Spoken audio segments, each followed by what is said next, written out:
Hey, what's up? What's up, everybody? I hope you guys are doing good today. I am doing well. It's your girl JoJo, and I'm here with a little bit of a different video.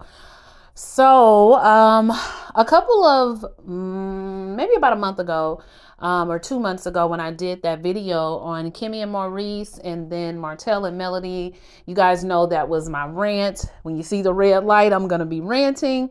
Right after I did that, one of my subscribers asked me what I talk about the Shirley Strawberry situation. So I went and looked it up and saw what was going on with the story. It's a mess. But there wasn't really anything for me to rant about per se. I usually don't do celebrity news and gossip just to do it.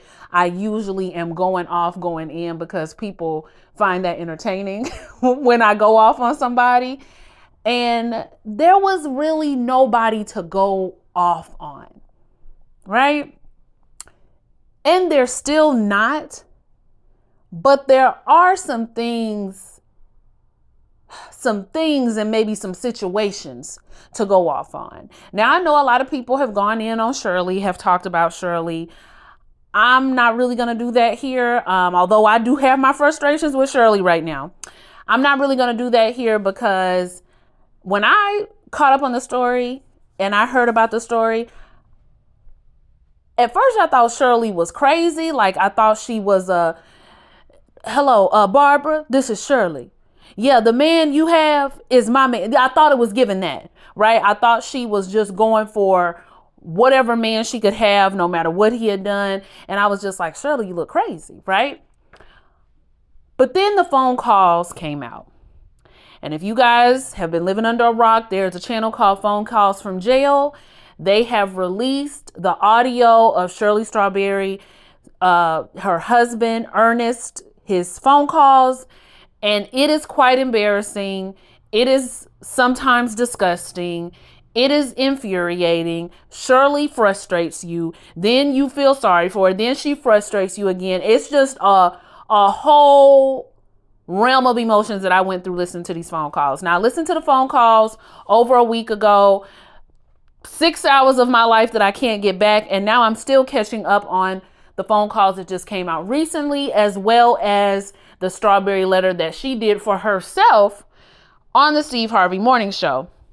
So I want to talk about the situation. I'm probably going to have to do 2 or 3 different videos because I don't want to do one long drawn out video about all of these phone calls. We're actually going to break it up into sections, but this will be more of a recap opinion, but there is going to be some ranting. Like y'all know me, I'm going to go in and it's some stuff to go in about. So we are going to talk about it and, just sit back, relax, grab a glass of wine and, or clean up your house. And, we're going to talk about the situation. Although I'm sure you've heard it several times. We're going to talk about it again over here. Okay. So let me give you a little bit of backstory for those of you who haven't heard. So this is going to be quick. Ernest and Shirley Strawberry were married in 2015. Shirley Strawberry is a very popular radio host, co-host on the Steve Harvey Morning Show. She has been in radio for years and years and years prior to even being on the Steve Harvey Morning Show. She is the relationship advice giver on the show. She answers her own segment called the Strawberry Letter, where she is usually giving advice about red flags, whether or not somebody should stay or go in a situation, and things related to that, which is why this situation with her has been so ironic to so many people. I didn't see this as an opportunity to drag Shirley like some people did.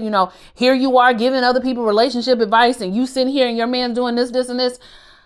Yeah, it's true. It's very ironic. You do have to be careful what you put your mouth on. But I never felt like Shirley. I've listened to the Steve Harvey Morning Show and I've never felt as if Shirley came off as arrogant or haughty, at least not on the shows that I listened to when she gave advice. It did sound like she would be coming from a decent place. And if the person who wrote the letter was coming off crummy, she would talk to you like you was coming off crummy. She wouldn't let you get a pass or anything, but I just never felt like she was just coming off as just, I'm just this all-knowing woman and you have to come to me. And maybe some people did feel like that about her. And if you did, hey, okay, you well within your right to feel that way. But that's not how I felt. So when the situation come out, I wasn't really thinking of it like see there, see now look at you. That's not really how I was thinking of it. Not personally anyway, right? So her husband, Ernest, has been accused of some questionable charges, heinous, some of the charges related to child, a word I can't say, photos showing up on his computer,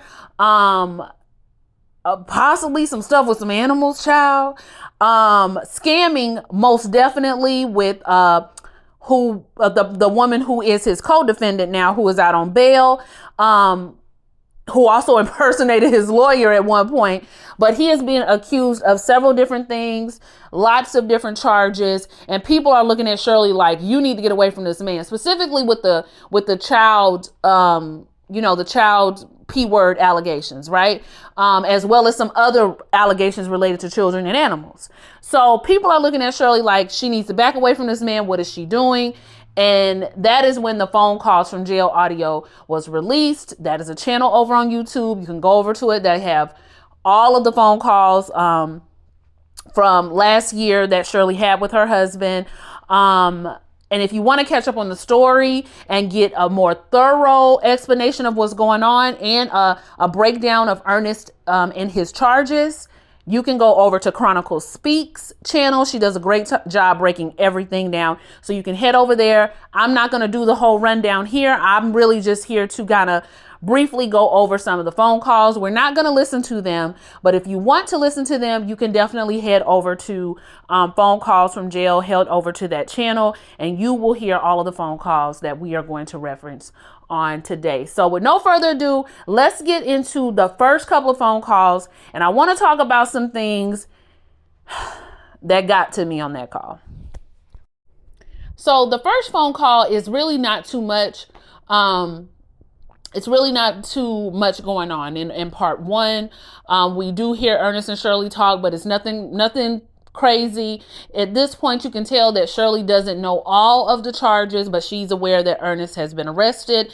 And from what Ernest, as well as Ernest's son, is telling her, the woman that he did business with is out to get him and is trying to throw him under the bus, hence why some of these charges are coming up, right? So we hear them talk, but then we hear Ernest talking to the mistress. And this right here, y'all, this right here is gonna be my first rant of the night, because that really pissed me off. Ernest don't even sound the same when he's talking to this mistress. Okay, when he's talking to Shirley, it's praise God from whom all blessings flow. It's oh God this and God that. And okay this and okay that. It's like he's talking to his mama almost. Spiritual counseling he's getting from Shirley. But when he gets over on the phone with his mistress, who I believe we've identified her name as Sonia. Okay, when he gets on the phone with her, it's all cat daddy, bwap shop pow. He's talking totally different. He is referencing her body, her muffin, and how he can't wait to get back up in there. Y'all know what the muffin is, child. Okay, use your imagination. And how he can't wait to get back up in there, and she needs to keep it tight for him. And I'm telling you right then, it don't matter what ends up happening with this case. I'm going to probably believe that Ernest is no good and he low down and he dirty. Ain't nothing going to change my mind, because the way he goes flips from person to person, from how he speaks with Shirley to how he speaks with this mistress. No, it's a totally different person.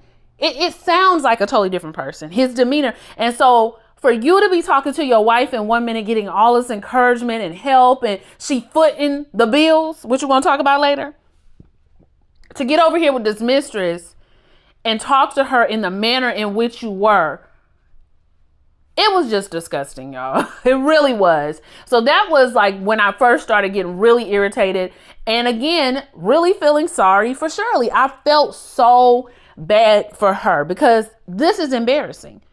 And of course, you knew one day she was going to hear these phone calls, because they were probably going to need to play them in court possibly, but I never would have imagined that they would come out in the public the way that they have. Now, for those of you who are wondering, how do they get the jail phone calls? Well, through the Freedom of Information Act, you do have access to get some of these things. I don't know if you have to be on a need to know, but whoever that channel is, baby, they about to blow up, because I don't even think people knew that you could do this. They also have Susan Smith's jail calls over there, side note, and I will be going over there to listen to those. If you from South Carolina, y'all know Susan Smith really tried to pull it on us back in the day, and I want to know what the whole been talking about all these years. But back on subject. So that's when I first started getting irritated, and I started to feel even more sorry for Shirley than I had already felt, but that is going to change. Stick around. That is going to change. So that's like the first part of the phone calls. Not really too much, but we do now know Ernest, despite all these charges, has a mistress, and Shirley seems to be none the wiser. Okay, y'all. Now, right around part two, of the phone calls is when Shirley begins to piss me off. That's when my sympathy began to leave for Shirley, and I realized a fool at 40, in this case, a fool at 70, is a fool forever. I need to tell y'all my wave of emotions. So initially, I felt bad for Shirley because she's 70 years old, y'all. 70. These your golden years. You supposed to be big chilling. If you got a man, y'all supposed to be big chilling. Ain't nobody supposed to be in jail for running no scams, honey. This is a young man's game. I don't got time for this. I'm trying to settle into my retirement. Now, granted, I know that Ernest is 10 years her junior, but 60 and 70 to me ain't that much different. Okay, that's just me. Child, once you get up in them 40s, honey, it all starts looking real similar to me. Age gap or not, well, not like a 20-year, but like a 10 years, just like whatever, child. But he is younger than her, but he's not so much younger than her where he should be getting caught up in this foolishness. Really, nobody should. And I felt bad for Shirley because here she was, this older woman. She's finally able to get married back in 2015. And, she's waited all this time for her person. And, allegedly, Steve vouched for the guy and thought he was a good guy, walked Shirley down the aisle, all of this. Only for it to turn out the way that it turns out and for it to be so public and embarrassing. I've never heard people talk about Shirley Strawberry this much, so I felt bad for her. But y'all, the more that came out about this situation, the more I was just like, Shirley, I don't know, my sympathy is running out. So Ernest does have a rap sheet prior to Shirley. And I understand we all got to pass, y'all, but that's something.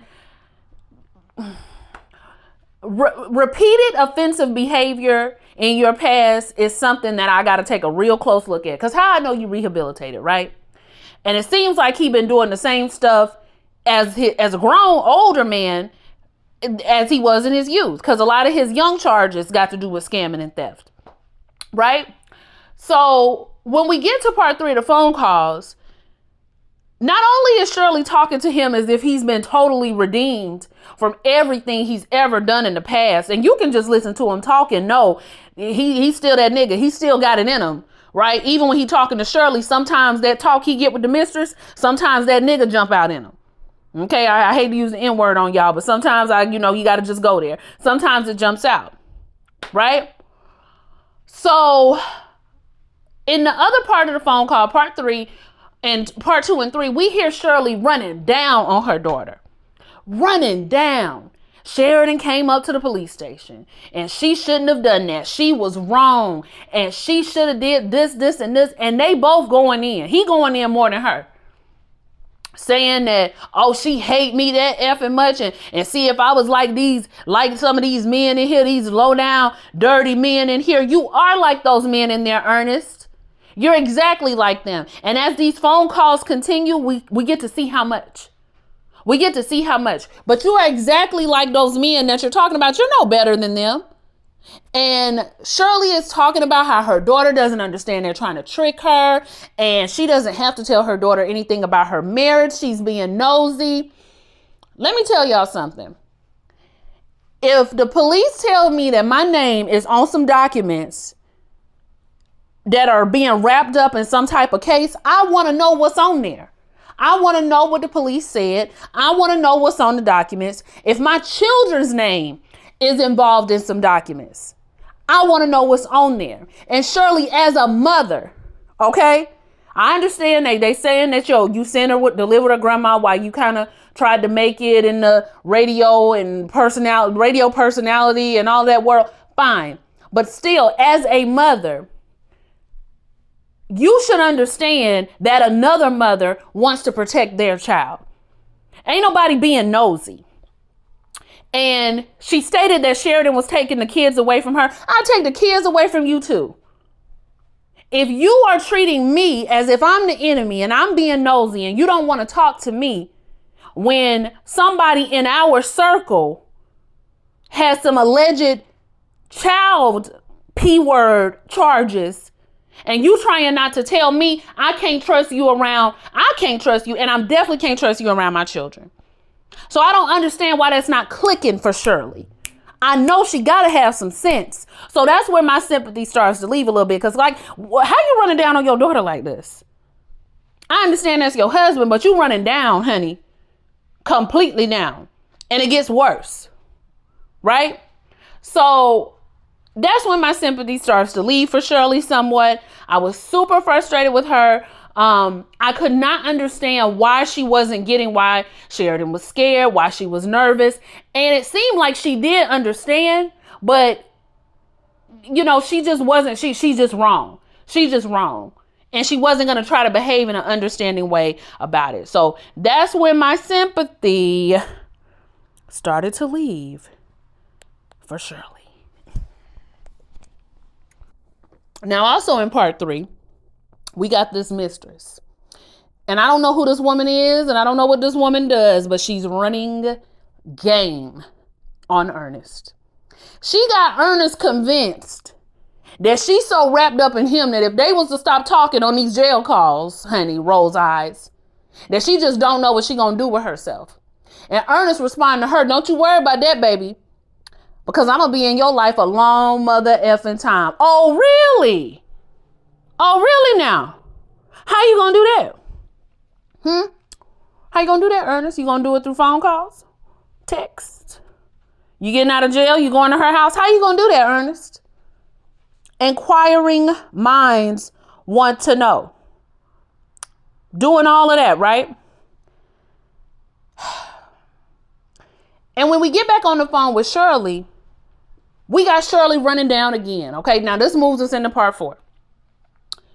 Shirley is not only running down on her daughter now, she's running down on a woman named Panay. Now, Panay sounds like she is both the hairstylist as well as a family friend. Enough of a family friend where after Shirley had to give up her home so she could pay the bills on this Negro's lawyer's account. Panay seemed like somebody Panay was somebody she was going to go live with. Panay wanted to know what was going on. She wanted Shirley to tell her. And granted, Panay do sound like she a little messy, right? But she wasn't so messy that you didn't want to go live in her home, right? But as soon as all of this started, she decided, I guess, to go get a hotel. Well, she's running down about how Panay been in Sheridan's ear and she can't believe them. And she just don't understand why everybody hates Ernest so much. And then this 70-year-old woman tells the people that they some haters. Who the hell is hating on a 70-year-old woman married to a criminal who is making a fool out of her and she don't even know it yet? It's given having a piece of man is better than having no man at all. And I'm not with it, Shirley. So my sympathy started to wane even more. Ladies, let me tell you this. And we're going to talk about this whole bringing my Lord and Savior up in the midst of y'all mess too. But let me tell y'all this. If you can't discern between somebody who is here for you, somebody who loves you, and somebody who, may be a little bit nosy, but they're concerned about your life, and a hater, I don't know what to say for us. Because if somebody is you have known long enough to live with them, they have been a friend to you. This is your daughter. She has known you all of your life. I'm not all of your life. You have known her all of her life. And you can't listen to reason from these people, these individual people who have been close to you your entire life. You can't listen to reason from them, but you're going to listen to reason from a man that you married in 2015 that has obviously been keeping and hiding things from you, including a woman living not too far down the street that he was allegedly having scams with and sexual dealings with. I don't know that part yet, but allegedly.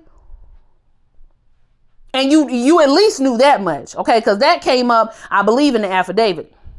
So tell me, Shirley, why does that make sense? Why? And it's very hard at this point to have sympathy for her because she's not listening to reason. I was just talking to a friend of mine today that I was like, sometimes it feels like I don't have patience for my friends or my family when they're trying to tell me something, but it's hard for me to know that somebody's being treated bad and not just call it how I see it. It's hard for me to watch somebody treating you bad, lying to you in your face, telling you things that are going to hurt you, and sitting back on the sidelines like I'm supposed to just mind my business. It's hard for me to do that, y'all. I'm not gonna lie. And I can't understand why people who have been in your life for years and years and years, know you inside out, love you to death, why somebody else's who has a history of being dishonest now. I mean, let's just put it out there. I know your past can be forgiven by God, but we ain't God. All right? And we forgive, but we can't forget. And it's sometimes people do slip back into their old ways. And it seems like Shirley, that she can't even fathom that might be a possibility. But the possibility that her daughter and her hairstylist and everybody else is a hater, that possibility is a sure thing. Dumb, and dumber. And I can't get with it. So my sympathy at this point was almost gone. It was almost gone. But don't worry, y'all. It's going to come back. While I'm calling people a fool, it is going to come back. Okay, y'all, I'm going to say this last part and then I'm going to edit this part and put it out as part 1. And then we'll get into part 2, which is the rest of the phone calls from like 5 to 7. And I'll probably do a 3-part video. Okay, so once we move into this next batch of phone calls, that's when I start feeling sorry for Shirley again. Y'all, I know. Y'all ain't got to tell me I'm a sucker. I'm a sucker. Shirley talks to Ernest and lets Ernest know how bad her day has gone. Okay, this is a couple of months later, right? So all of these phone calls are from 2022, y'all. They have come to the beauty salon, y'all, and taken Shirley's truck. They have threatened to take her wedding ring. She had to get a ride home from somebody. And they're basically saying they have to take all of these things to pay the victims, rabbit ears, right? And Ernest, if this didn't tell Shirley that Ernest don't care about her, I don't know. This can't be a new behavior. This can't be new behavior. So Ernest, with his marble mouth, can we pause right there for a minute? What's going on with Ernest's mouth? What's going on with it? I can't stand no denture mouth. And I don't know if he always talk like that or if it's hard to find poly grip in the pen, but I can't stand no denture mouth. And Lord forgive me, I do not want all my teeth to fall out. But all I'm saying is if you gonna have dentures, grip them up. Grip them up. Because the whole time he just mush mouthing it. The whole jail calls, I got to listen to this old ignorant. I can't stand marble mouth, ignorant. I can't stand his tone. I can't describe it, y'all, but it just sound old and marbly. I know y'all know what sound I'm talking about. He's sitting there just, wow. That's his favorite word. Wow. Really? How did they know where your beauty shop was? That's exactly how he said it. I'm not exaggerating. I said, boy, don't you ever go into acting. You fool. Don't ever go into acting.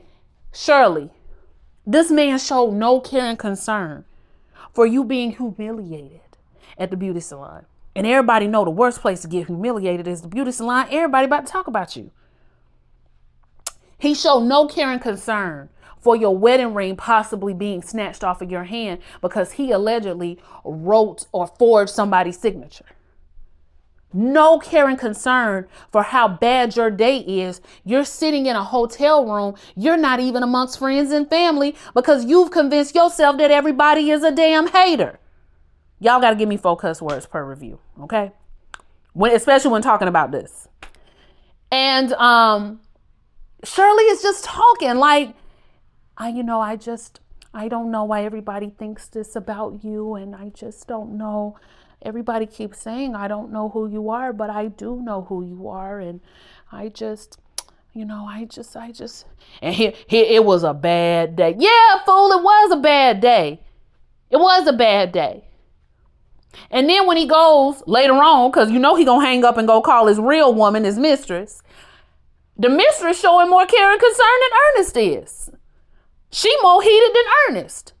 But the reason why she heated, honey, ain't the reasons that Ernest might be heated. You see, that's when I realized Ernest been footing them bills. Ernest been footing them bills. And I already knew that. We already knew he had to be giving this mistress something. But that's when you can clearly see that their relationship had to have been financial, because she brings up multiple times that Shirley is a woman who can afford her lifestyle. Okay, quote unquote. Shirley got money. She tells Ernest, you got a rich wife. And Ernest like, I don't got a rich wife. And he doesn't. Not anymore, because Shirley has had to give up the home that they had to pay the bills, that for Ernest's lawyer. She's probably running up a bill at the hotel. Her car has now gotten taken. She don't have nothing. Even her wedding ring about to be gone. And she's like, I don't have anything. That's what she keeps saying.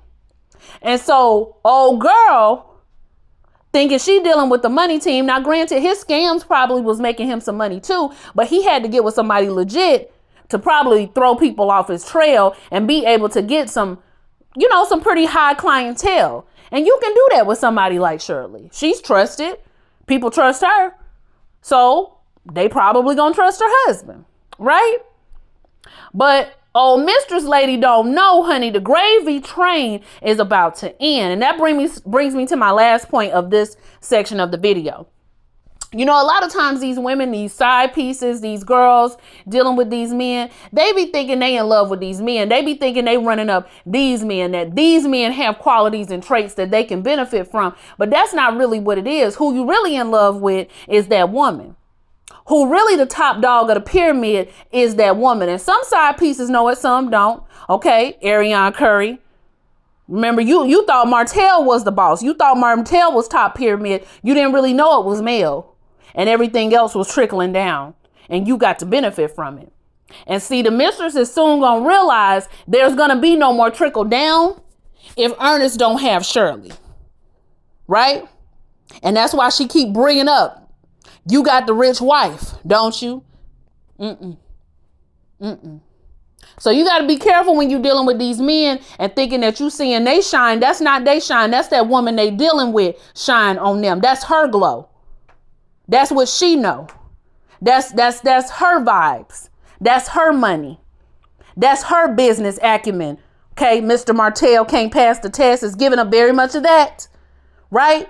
So you got to be careful with some of these dudes, because a lot of times you ain't falling in love with them. You falling in love with the woman they with, because that's her glow and that's her swag all over him. And I'm going to end it there, and we're going to pick back up, and we're going to talk about the rest of these phone calls. Let me know what y'all think. I know that had a long pause to it. Let me know what y'all think so far, and what do y'all think about the situation. I will be back with part 2 either tomorrow, or I will have it up by Saturday.